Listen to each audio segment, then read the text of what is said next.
Hey everyone, Dukaness here with a video about adjusting to the newest set of changes in Destiny. I know it's a little bit late, but I figured I'd chime in anyway. If you're actually upset or emotional about changes in a video game, I get that. Destiny is more than a game to a lot of us. To me, it's a means of building a YouTube channel, a Twitch channel, and an amazing clan. It's also how I blow off steam and escape reality, and it's how I prefer to get my social interaction. So for those reasons, I consider it to be a healthy hobby. That's my story.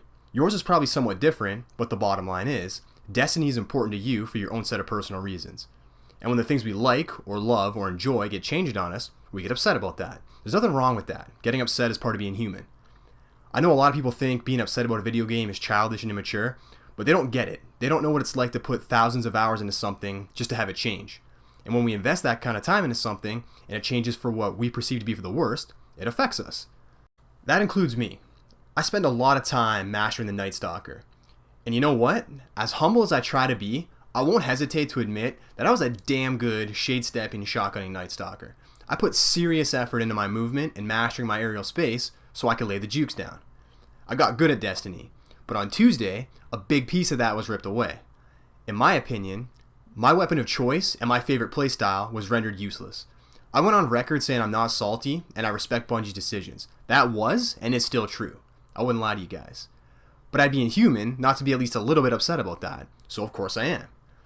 I'm telling you guys this because I want to be real with you. I want you to know that you can relate to me, alright?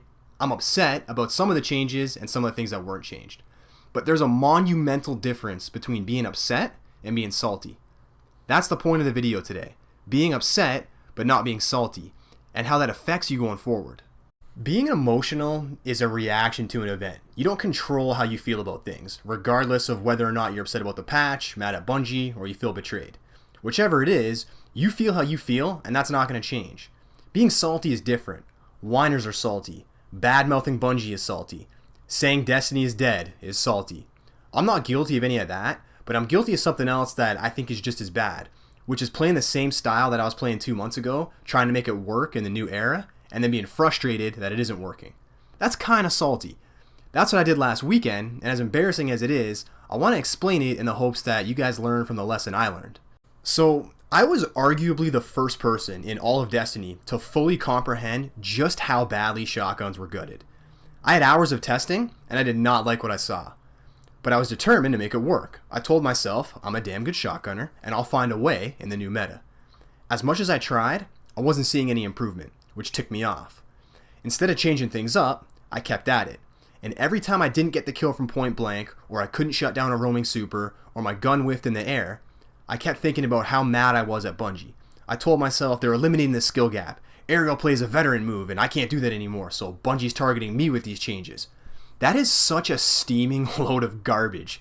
But the more of those thoughts I had, the less I was thinking about improving and tweaking my style, which had a negative effect on my performance, and more importantly, my enjoyment.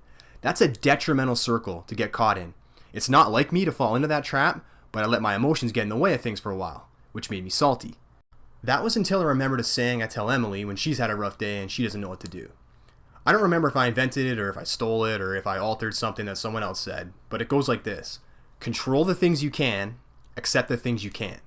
So let's break that down. What can't you control? Bungie's changes, how effective your favorite guns are, how effective your favorite subclass is, and what your opponents are using. There are more factors that you have no control over, but those are the big ones. And if you can't control them, is there really a reason to spend time getting worked up about it?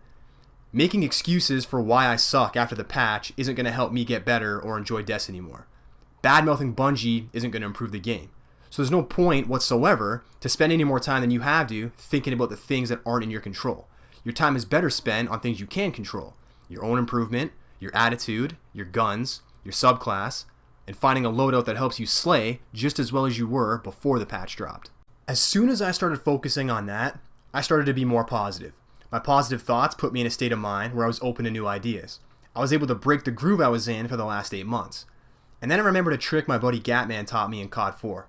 Submachine guns were my jam in that game. MP5 was my favorite choice. But for some reason, there would be games where it just wasn't working for me. So when Gatman would check the leaderboard in the middle of the game, and he saw that I was 4-11 or 8-13, he would say, "Duke, switch it up." I had a class on my account that was literally called Gatman. The class had his perks and his favorite weapon, the AK-74U. When I switched to that class, it felt like I was cheating because I was dropping bodies so quickly.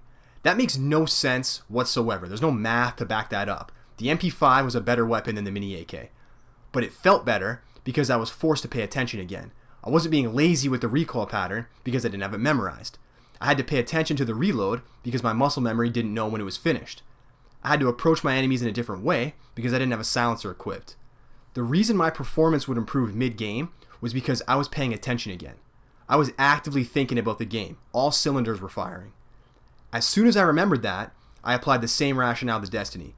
I switched from Night Stalker to Gunslinger, dropped the sidearm and shotgun, and picked up a sniper, put the Hawksaw and Mida away, and pulled out a Luna. It was time to leave the past behind and start a new era in Destiny. I was now going with the grain instead of against it. I had about a 1.4 KDR in trials that weekend, Sunday morning, and after a 7-hour stream, I worked it up to a 1.7, meaning I was playing at about a 2 or higher on Sunday, after I switched things up, which is great for me. Let me tell you why that changed things for me. Knowing how much of a crutch Shade Step was for me, I had to play safer. I was smarter and more cautious about entering an engagement because I didn't have an easy way out. That promoted more team shooting, which is very important in the new meta, and was successful last weekend. I died less because I wasn't engaging hopeless battles.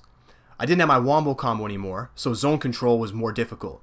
That resulted in me placing my grenades better. I couldn't just leave a spike grenade on a wall for 10 seconds. I had to be more intelligent about using the incendiary. The super was a big thing too. For the first time in 8 months, I was the guy you had to shut down, not the guy shutting someone else down. Playing aggressive with my super forced me to think about the game differently. There's a recurring theme here. The more things you change about your style, the more you're forced to pay attention and develop new habits. That's when people learn and improve the most, when they're actively engaged in the task at hand.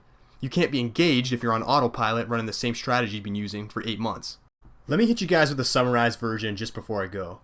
As much as you might not want to hear this, Destiny is different today, and there's nothing you can do about it. I'm sorry if that's difficult to swallow, and I share your emotions and frustrations, but complaining about it isn't going to make you better, and it's certainly not going to help you enjoy Destiny. The best thing you can do, and this of course is just my opinion, is change everything you were doing up to February 13th, start from scratch, and try new things. I promise it'll be refreshing to use different guns, different abilities, and different perks. It'll make you actively think about your strategy, force you to critique yourself in a positive way, and ultimately improve your Destiny experience. Like I said a few times, guys, it's just my perspective. I choose to be positive and focus on what I can control because I find I live a happier life when I'm that way. It's just my 2 cents, and I'm just another guy with another opinion. Hopefully if you got this far in the video, you're open-minded and willing to give the new patch a chance, or maybe you completely agreed with me the whole time and you were happy to see someone else feels the same way as you. Either way, I wish you guys the best in whatever way you personally approach the change. I'll see you tomorrow for trials, my friends. Dukaness out.